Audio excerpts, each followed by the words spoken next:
I'm very pleased to introduce the next speaker. Monica Luengo Añón is an art historian and landscape architect. She's president of the International Scientific Committee of Cultural Landscapes of ICOMOS and IFLA, the International Federation of Landscape Architects.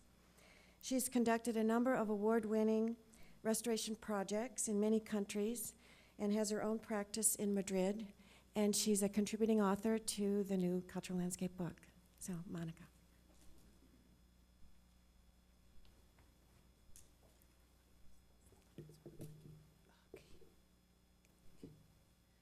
Well, hello, good morning to everybody. First of all, I would like to thank Rutgers University and especially the School of Arts and Sciences and Professor Archer St. Clair for the very kind invitation. It's been a long way since Madrid, but I'm really very happy and excited to be here with you. I'm sorry I have to read my intervention because my English is sometimes gets a bit stuck. So I'm going to read it through, and some of my images I'm going to show are just meant to be some kind of inspiration. So I would like to begin with a little bit of history and about the members of the... wait, again. Yeah. No. Okay. About the members of the scientific committee, I have the honor to chair the Committee on Cultural Landscapes, ICOMOS IFLA. IFLA, as you know, is the International Federation of Landscape Architects. I stand at this point because it's sometimes confused with the International Association for Libraries and Archives, but but we've got here today with us also the chair of the IFLA Committee on Cultural Landscapes. That's also a member of our, distinguished member of our committee. Well, we are currently working on very different issues because we are not only working for cultural landscapes and world heritage, but we have our scope is a bit broader.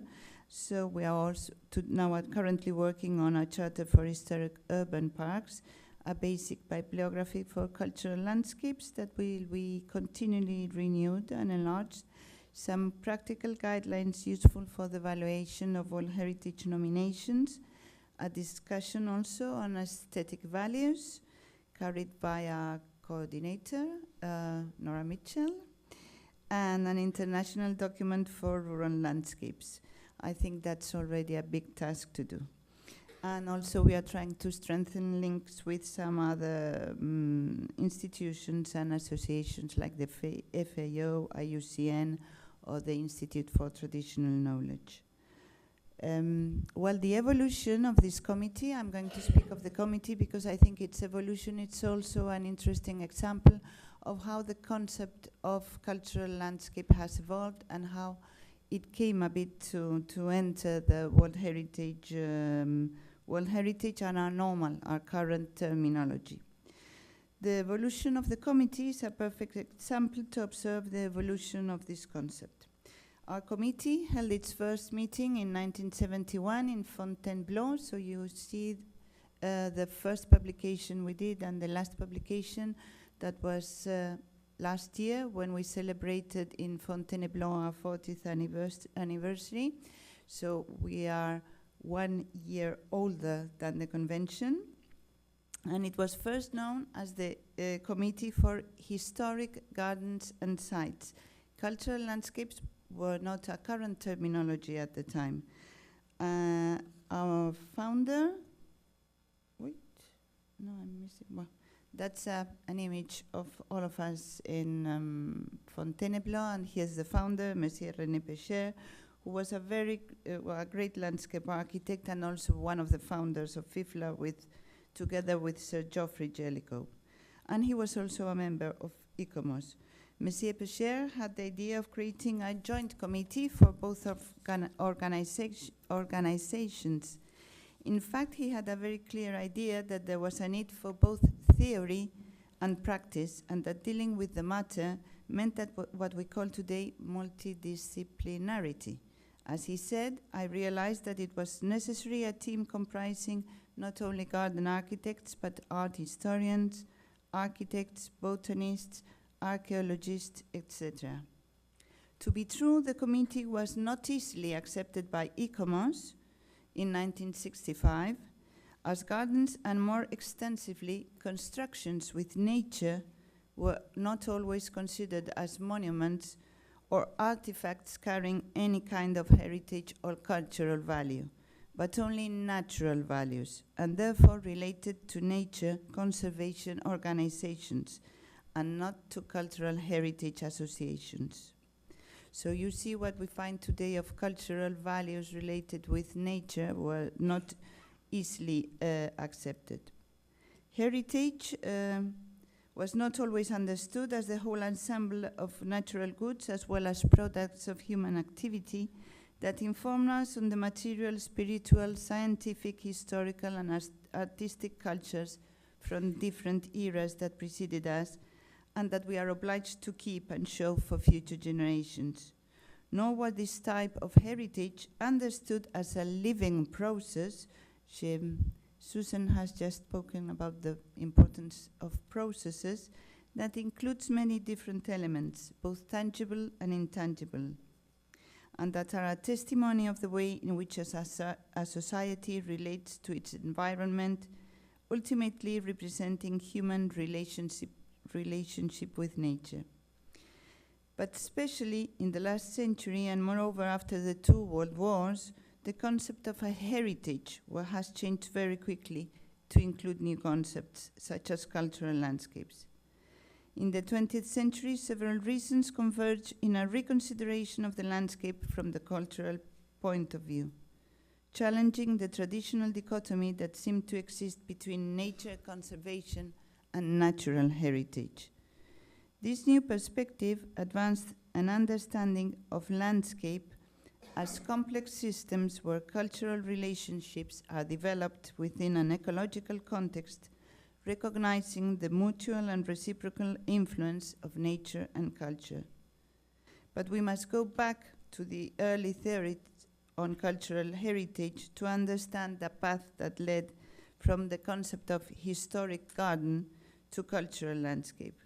So let's return to our name, to historic gardens and sites, and consider that for the time, we are speaking in 1960s, and that can make us smile, both historic gardens and cultural landscapes were a paradigm for natural sites, natural places not related to cultural value.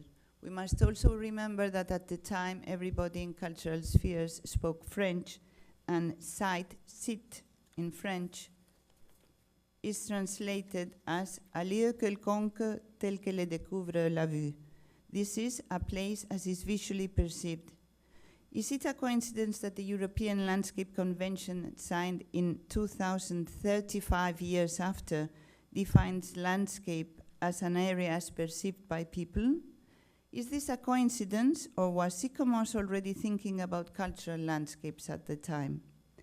Thus, although in 1965, when ICOMOS was founded, the term cultural landscape was not a common term, except perhaps for geographers, the concept of a place full of heritage significance was already in the minds of the founders of ICOMOS that had very near the 1962 recommendation that Mitchell, Rosler has spoken and Susan has also mentioned, and that stated, among others, considering that all periods men have sometimes subjected the beauty and character of landscapes and sites forming part of their natural environment to damage, which has impoverished the cultural, aesthetic, and even vital heritage of whole regions in the part of the world, the General Conference recommends that member states should bring this recommendation to the attention of the authorities and bodies concerned with the protection of landscapes and sites.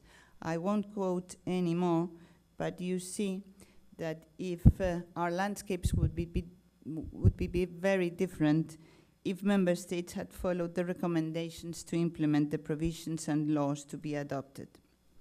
20 years later, in 1982, and we are 10 years before the 1992 Guidelines for Cultural Gardens, the committee issued the Florence Charter on Historic Gardens. Looking backwards from today, this charter may seem very simple, only related to the first category or typology of cultural landscapes. That is, the landscapes designed and created intentionally. Of course, for us, nowadays, gardens are cultural landscapes, monuments embedded with historic and artistic values. This seems today a truism, but at the time was a major conquest, as for the first time, something built with natural elements, vegetation, was considered as a monument. This is having a cultural value, and not only environmental or ecological value. But to be honest, the acceptance that something natural could have a cultural value was largely due to the fact that the garden was defined as an architectural composition, and therefore the Charter recommended the preservation as a living monument. We're discussing this morning just the contrary. If IUCN, that deals with natural with natural values, would consider a garden as having natural values, no? So we just shifted the other way around. Well, the Charter also introduced through a side door the idea of cultural and natural values together, its possible association with myths, traditions, etc., and thus the intangible values, and also several important ideas such as integrity, authenticity, the idea of dynamism, the need for a dynamic approach for its conservation and preservation, and the idea of ecological sustainability. So although we might consider it today as partly obsolete, in fact it was pioneer in a holistic social and ecological approach. But landscape was increasingly being recognized, and our committee, following international trends, changed its name to Historic Gardens and Cultural Landscapes. And after the 1992 guidelines for the implementation of the convention, where cultural landscapes were adopted and where historic gardens were considered as the first category, changed again its name to cultural landscapes. So we were constructing a new, absolutely different concept for landscapes. Also, the composition of its members has much changed as the concept changed. Changing from a majority of garden historians or professionals dealing with historic garden preservation, and mostly from Western countries, to the committee today that includes members with expertise in different fields such as geography, agriculture, cultural anthropology, etc., as well as from history, restoration or management. And furthermore, there has been not only an increasing number of professional expertise, but also the number of countries and regions also increased, as gradually the concept has extended. This is excellent because the idea of cultural landscape is so rich and varied, and because the multiplicity of the concept also varies depending on the culture from which it is considered, although in most of them it refers to the relationship between man and the visible world. For this reason, the meaning that is given to what is regarded depends not only of what is seen and how it is seen, but also in the cultural patterns that have formed the representation. Just think of the Chinese conception of the landscape, in which, for example, the term cultural landscape is an absolute tautology, because they understand that landscape is part of man, and man a part of landscape, and poetry and painting, and therefore inevitably has a cultural component. Or in the Arab world, where there is not even complete agreement on the translation of the term. You must see how even Arabs they discuss between themselves. And the term depends on the context. a very interesting contribution in a recent seminar in Tunisia, explored the translation of the term landscape in Arab. In most standard Arabic dictionaries, the word landscape is represented by manthar. If there are some Arab speakers, please excuse my pronunciation. Natural view, or mashdah, view, while in the field of geography, landscape is translated as iklim, that currently means region and is therefore relative. UNESCO has adopted the term mashhad hadari to refer to cultural landscape, but the entry is immediately followed by two entries, one meaning natural feature and another meaning cultural feature, and which it explains as man-made. But other experts propose another term, which is a combination of the word horizon and view. So you see there's quite a complex discussion. There seems to be no consensual agreement about practitioners on the use of the term that would be equivalent to landscape. Obviously, this is due to the newness of this discipline in the Arab regions, but more importantly because all efforts focus on a translation of the European concept of the term, which has evolved dramatically during the past centuries as a result of a whole scholarship around this theme.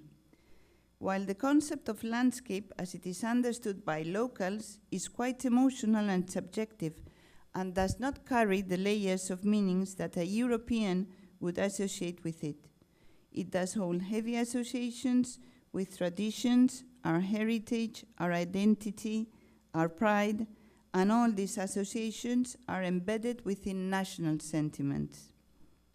So there is a serious and exciting discussion on the landscape and differences in perceptions between the West and the East that would be very useful to encourage. Because from a Western perspective, especially in Europe I'm speaking, and more even since the European Landscape Convention, landscape is considered generally as a perceptual object. As from an aesthetic point of view, it is generally associated with the visual representation or with literature, and the names of Italian and Flemish painters or the descriptions of travelers during the Grand Tour are always mentioned. The landscape visual culture, more precisely the classical landscape, was designed and built as an imaginary relation to nature.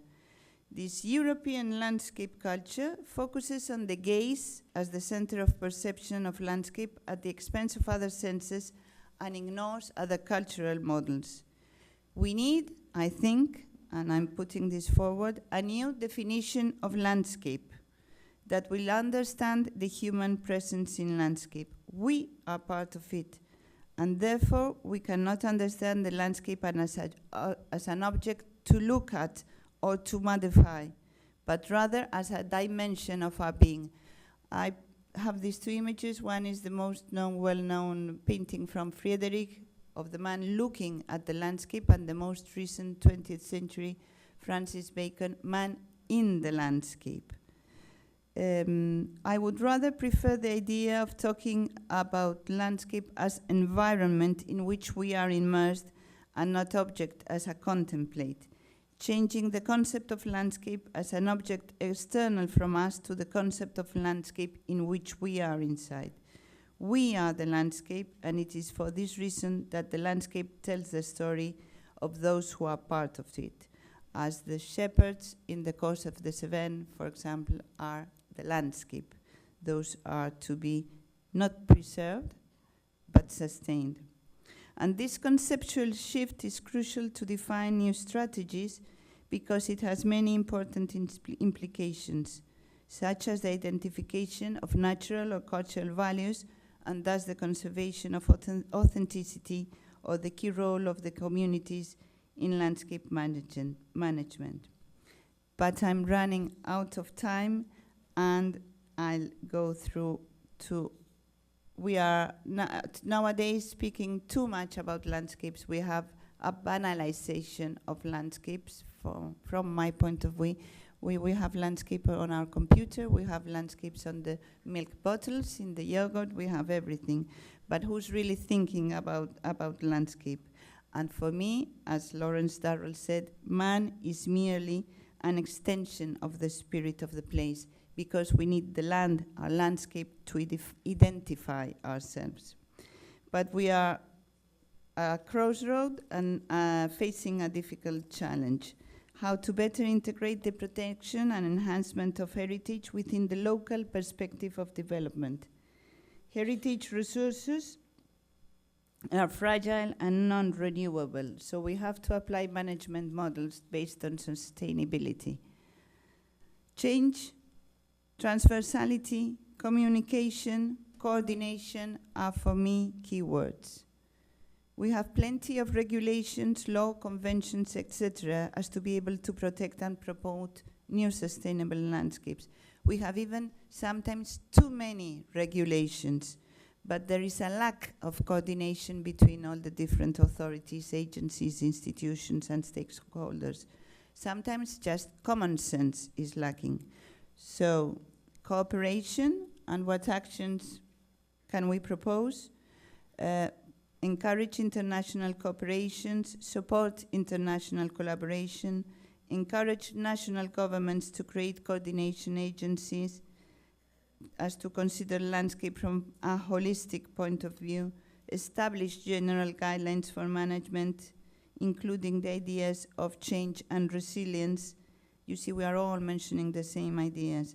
Foster participation of local communities, generate comparative analysis, support new inscriptions in World Heritage List, promote the study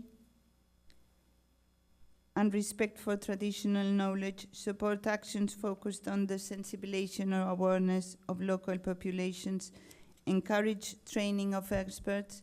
So we need imagination, dialogue, and consensus to preserve our cultural landscape heritage. And we must have in mind that we are speaking about well-being, about the right to landscape, and of the happiness of the world population. Here you have some text from our last meeting in Fontainebleau. These are some members, some of the quotations they have, finishing with our coordinators, Nora Mitchell text, but you all find in all those texts a common issue. Landscape is life. Thank you very much.